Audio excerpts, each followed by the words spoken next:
وہ اس دور میں یہ جو دور فلاکت جسے میں کہتا ہوں، جہاں تم ابھی بات کر رہے تھے 2 نمبری کے کام کی، تو پاکستان میں تو لگتا یہ ہے کہ قومی سطح پر اور سیاست اور ریاست کی سطح پر 2 نمبری کا کام ہو رہا ہر جگہ پر.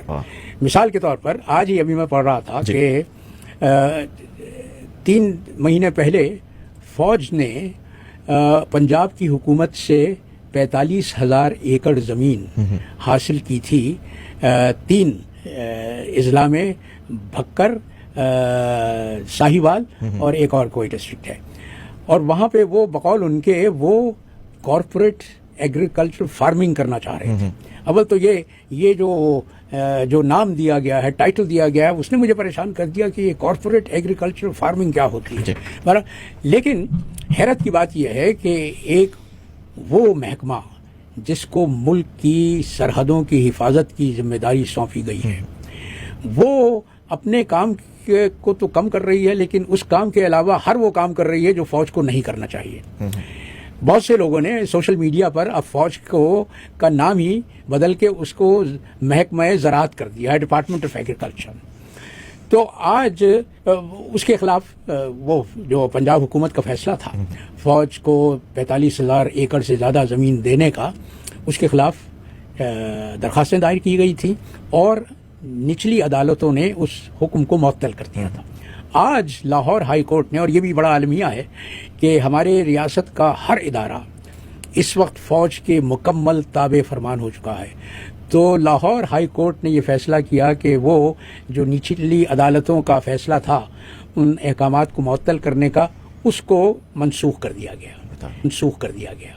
اس کا مطلب یہ ہے کہ اب وہ زمین فوج کو سونپ دی جائے گی اور فوجی وہاں پر پتہ نہیں وہ زراعتی فارم بناتے ہیں یا وہاں پر بھی ڈیفنس ہاؤسنگ اتھارٹیز بن جاتی ہیں. کہ آپ مجھے ترکی کے کسی شہر میں ڈیفنس ہاؤسنگ اتھارٹی نہیں دکھائیں گے. میں نے دیکھا، میں ترک فوج کا اس وقت کا جو سربراہ تھا وہ میرے سامنے ریٹائر ہوا، اور ریٹائر ہونے کے 2-3 ہفتے کے بعد اس نے مجھے اپنے گھر پر کھانے پہ مدعو کیا. میں اس کے گھر گیا. 3 کمروں کا فلیٹ تھا عامر میاں جس میں وہ رہتا تھا. اور تم نے پتہ نہیں تم نے تو نہیں دیکھا ہوگا، میں نے دیکھا ہے اپنے ریٹائرڈ جرنیلوں کا لائف سٹائل. ایک ریٹائرڈ جرنیل کے گھر پر میں گیا تھا کسی کام سے. وہ میرے پرانے شناسہ تھے، اس لیے کہ کراچی کے ناظم آباد 4 نمبر میں ان کے بڑے بھائی کا گھر. میں ان کے گھر پر جب گیا تو میں نے دیکھا کہ وہ کیا عالیشان بنگلہ تھا جس میں باوردی ملازم پھر رہے تھے. اور مجھے جو چائے پیش کی گئی وہ چاندی کی ٹرے میں، بہترین بون چائنا کے برتنوں میں، اور جو چائے پیش کرنے والا تھا ویٹر وہ سفید براق یونیفارم میں ملبوس تھا اور اس نے اپنے ہاتھوں میں یہاں تک گلوز پہنے ہوئے تھے. تو یہ لائف سٹائل ہے ہمارے جرنیلوں کا. اب تو پاکستان میں آج کل جو سوشل میڈیا پر جو بہت زیادہ بحث ہو رہی ہے وہ یہ، اور پاکستان سے زیادہ ہندوستان میں اس کا چرچا ہے کہ سابق آرمی چیف قمر باجوہ نے اپنے 6 سالہ دورے سپہ سالاری میں 12 ارب روپے کے اثاثے جمع کیے. وہ میں ایک پروگرام دیکھ رہا تھا، کسی صحافی نے کہا کہ میں حساب لگاتا ہوں کہ سپہ سالار کی فوج 2.5 لاکھ روپے ہوتی ہے ماہانہ کی، 6 سال میں وہ کتنی تنخواہ ہو سکتی ہے؟ تو وہ تو 12 ارب روپے کا عشر عشیر بھی نہیں ہے. تو یہ اصل میں یہ سراغ ہے اس کھوج کا، اس جستجو کا کہ عمران کی حکومت کا تختہ کیوں الٹا گیا. عمران کی حکومت انتہائی کامیابی سے پاکستان کو ترقی کی راہ پر لے کر جا رہی تھی. تم نے اعداد و شمار یقیناً دیکھے ہوں گے، وہ سب کے سامنے موجود ہیں کہ پاکستان کی معیشت اور پاکستان کی اقتصادی پیداوار نمو 6% تھی عمران کے دور میں. اور یہ اس کے باوجود تھا کہ اس سے پہلے حکومت اس دور تلاطم میں رہی تھی جو کووڈ کا زمانہ تھا. اور کووڈ میں عمران کی حکومت نے جس کامیابی سے اس بلا کا مقابلہ کیا تھا اس کی تعریف دنیا نے کی تھی. اقوام متحدہ نے کہا تھا کہ دنیا کے چند ممالک میں پاکستان شامل ہے جنہوں نے اس وبا کا، اس بلا کا مقابلہ بہت کامیابی سے کیا اور اپنے عوام کی صحت کو بچائے رکھا اور اپنی معیشت کو بھی بچائے رکھا. اس کے علاوہ زر مبادلہ کے ذخائر عمران کے حکومت ختم ہونے پر تقریباً کوئی 20 ارب ڈالر کے تھے. آج عالم یہ ہے کہ ہمارے زر مبادلہ کے ذخائر بمشکل 4 ارب ڈالر کے ہیں. اور ابھی جو IMF نے 1.2 ارب کی جو عبوری مدت کے لیے ہمیں امداد دی ہے، اس پر حکومت اس طرح سے بغلیں بجا رہی ہے جیسے اس نے ہندوستان کو فتح کر لیا ہو، کوئی بہت بڑا کارنامہ سر انجام دیا ہو. اب دیکھو عامر میاں، 1971 میں پاکستان 2 لاکھ ہوا تھا. اس وقت ایک تو پاکستان کے مشرقی پاکستان کا پاکستان سے علیحدہ ہونا، میں کہتا ہوں کہ دنیا کی تاریخ میں اپنے طرز کی واحد مثال ہے۔